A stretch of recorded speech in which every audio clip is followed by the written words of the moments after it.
Die video het ek besluit om bietjie te gaan kyk na ou vraestel en ek het spesifiek besluit om bietjie audit te doen. Ek weet nie hoe baie julle audit leer nie en as jy dit wil gaan Google, dit is vraag 3.3 uit September 2018 van die Eastern Cape vraestelle. En sommer net eers gou so 'n bietjie hersiening oor audit. Hier is nou 3 vragies vir 9 punte. Eerstens nou maar net, wat is die rol van 'n eksterne ouditeur en dan watter auditverslag is hierdie wat hulle nou vir ons gegee het en dan net 'n algemene indruk van 'n aandeelhouer. So kom ons begin gou-gou met 'n eksterne ouditeur en 'n interne ouditeur. Kom ons kyk net gou-gou wat's die verskil tussen die twee. Okay, want jy kan nou nie dit begin beantwoord as jy nie weet nie. So jou interne ouditeur, wat baie belangrik is om te weet, is daai persoon is 'n werknemer van die besigheid. Okay? Jou eksterne ouditeur is iemand van buite, soos die woord nou vir ons sê. En 'n eksterne ouditeur wat van buite af is gewoonlik 'n CA wat werk vir PricewaterhouseCoopers, byvoorbeeld. Okay? So jou interne ouditeur gaan basies maar net opcheck dat jy al die prosesse in jou besigheid volg en die eksterne ouditeur kom spreek 'n opinie uit, 'n mening oor jou state. En jy kan nog poog om jou interne een om te koop, maar die idee is dat jy dan nou nie jou eksterne ouditeur kan omkoop nie. So jy moet weet wat is die verskil tussen die twee. 'n ander algemene vraag wat hulle gewoonlik vra is wie stel die ouditeure aan? En dis die aandeelhouers, want hulle is die eienaars van die besigheid. So hierso vra hulle nou vir jou, wat is die rol van die eksterne ouditeur? Hoekom moet ons hom spesifiek hê? En die eenvoudige antwoord is, ons soek 'n paar woorde. Hy het 'n onpartydige mening. So jy weer eens, jy kan hom nie omkoop nie. En daai mening gaan vir ons vertel van die betroubaarheid van jou state. As 'n aandeelhouer wil jy graag weet dat dit wat aangaan in jou state is die waarheid en jy hoop en jy vertrou dat die eksterne ouditeur dit vir jou gaan sê. Okay, so dis hoekom ons hom het. Jy betaal vir hulle verskriklik baie geld. Sommige net ietsie anders daarop, want hulle kan bietjie verder uitbrei oor dit. 'n Ouditeur word gewoonlik per uur betaal, so as jou auditgelde baie gestyg het, kom ons sê dis baie meer as wat jy begroot het voor, dan beteken dit daar was bietjie issues in jou state, hulle moes langer werk aan die state, so dan het jy nie jou interne maatreëls noodwendig so goed gevolg nie. Okay. Goed. Dan as ons gaan na die tweede vraag toe, watter auditverslag het ons hiermee te doen, moet ons net gou eers besef, daar is 3 verskillende tipes auditverslae waarmee ons te doen kry. Okay? So die eerste enetjie noem ek die happy ene, en hy is ons ongekwalifiseerd auditverslag.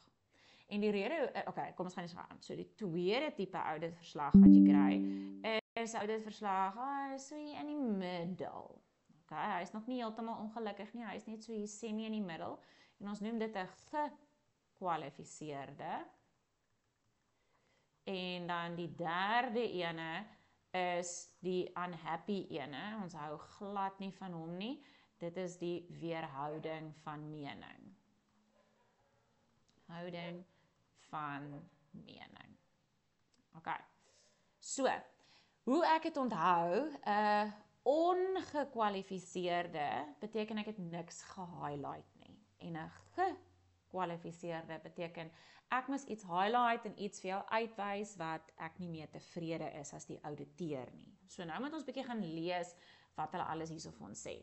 So hulle sê vir jou hierso, dis die jaarlikse state, hulle verantwoordelikheid is om met 'n mening uit te spreek. Okay, so hulle spreek net 'n mening uit oor die state, hulle opinie basis.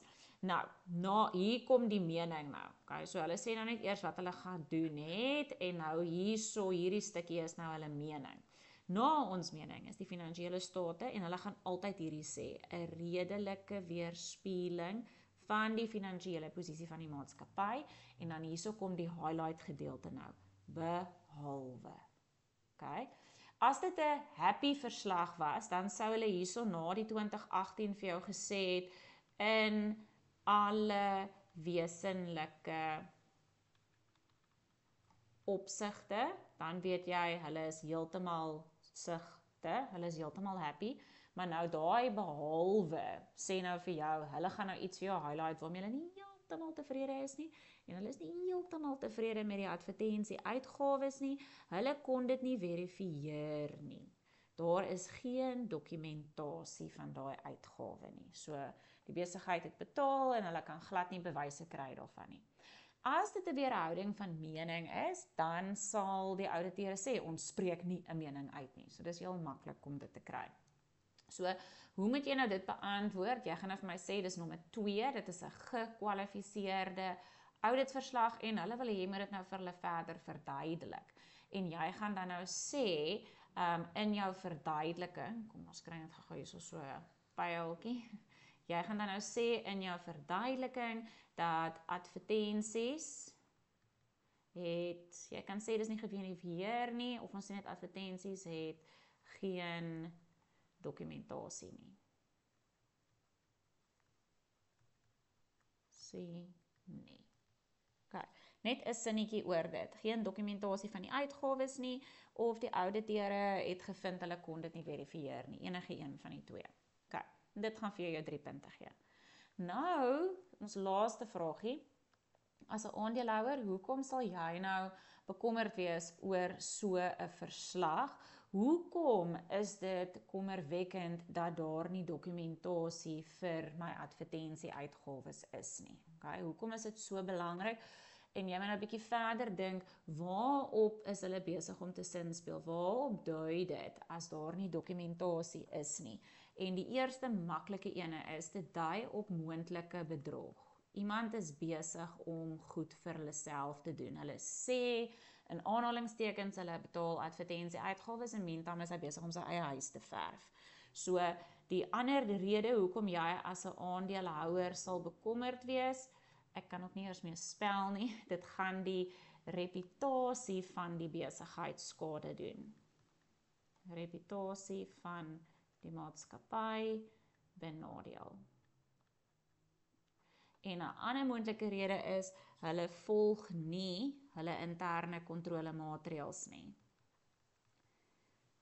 En watter interne kontrolemaatreëls sal dit wees? Verdeling van pligte, want die persoon wat die betaling aanvra en die persoon wat die betaling maak, kan nie dieselfde persoon wees nie. Okay.